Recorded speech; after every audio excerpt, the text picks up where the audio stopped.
All right, so this video is mostly for new freight brokers. Trust me, I get it, I understand. I've been in that situation before that you're in right now. You're just looking for loads to move. You're getting people that's answering the phone, that's talking to you, but you're not starting to move loads yet. That has you a little bit antsy. You're anticipating when your first load move is gonna come, and you're almost at the point where you're willing to work with anybody. But that's what you have to be careful of. You have a job to do as a freight broker. One part of that job is to make sure that you're working with reputable shippers. And sometimes you can start working with people or start talking to people who are not who they say they are, right?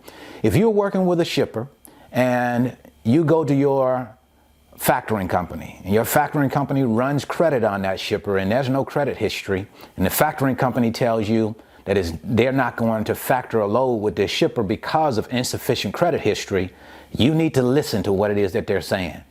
I know people that have come outside of the factoring company to say, okay, the factoring company is not going to factor this shipper. I am going to go ahead and do it on my own. I feel good about this particular shipper, and I'm going to go ahead and just go ahead and finance this load on my own. That could be a mistake. I'm not telling you that you definitely shouldn't do that, because sometimes you have shippers with slow credit. You know, somebody might not have as strong of a credit as another shipper. They may not have been in business as long. But when you have a shipper out there and they don't have any established credit, that might be for a reason, right?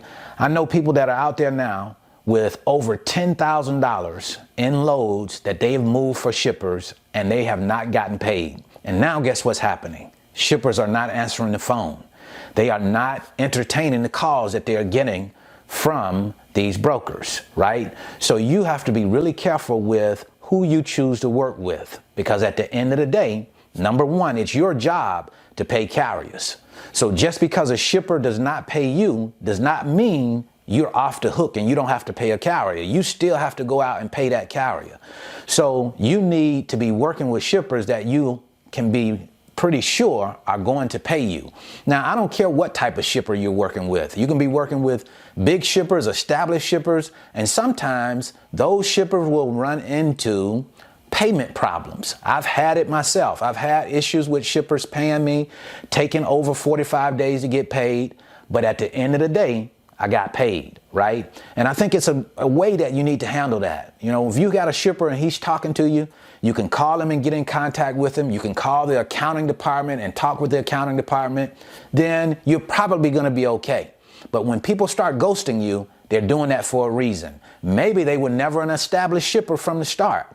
You need to do your homework. If you're not getting a package on a shipper where you can clearly see who this shipper is, how long they've been in business, and all of that good stuff, then I would suggest that you start getting those packages. Make sure that you're getting a package on a shipper, just like you would get a carrier package where it's gonna tell you about that carrier.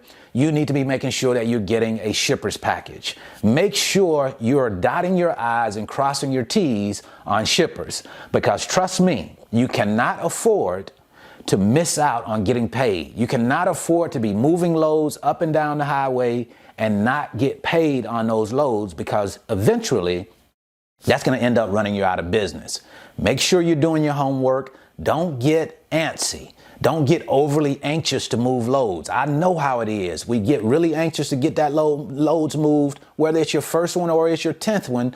You want to establish relationships with shippers. You want to win their business. But make sure you're working with established, reputable shippers, because at the end of the day, it's money on the line. And it's a lot of money sometimes. So be careful with the shippers that you choose to work with. That's what I wanted to share with you today. I certainly hope this information has been helpful. If you want to learn more about the freight broker business, as usual, I'll leave a free link in the description. It's my 5-video series, and it's titled How the Load Movement Process Works. Also, if you're interested in getting your load board or your TMS and you want to get it through Truckstop now is giving us the option of offering you a link where you can go and click on that link and you can get your Truckstop load board and your TMS via Truckstop. The load board is the pro version. The TMS is in combination with the load board, and they're going to give you 50% off of those software options. So make sure that you go ahead and check that link out if you're in the market for a low board or a TMS. That's what I wanted to share with you today. Have a great day. Have a great rest of your week. See you at the top, because the bottom is much too crowded.